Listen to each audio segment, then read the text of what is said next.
egunon, gaurko egune, ospatzen dugu kanpora martxo egune. Azkenan antolatzen da betian ekin da arrankun, baina, Txinkorta menditaldea sortu genuenetik, guk arduratzen gara. Eta da etortzea mendire, zu apurtxo betein, eta txintxiburuntxo apurtxo bete.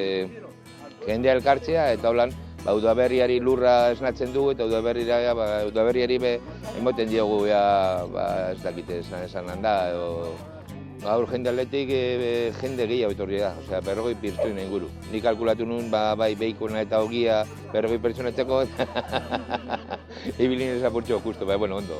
Eguralia lagundu bai, kriston hemen basakoetzen elkartzen gara, kriston biztak dugu, ganekotik martxa luzekoa, ganekotik datoz, eta martxa txikikoak arrankotik hona etorri dire, holko dugun bide batetik, arrankotik zuzen basakoetxera mendik etortzen direla.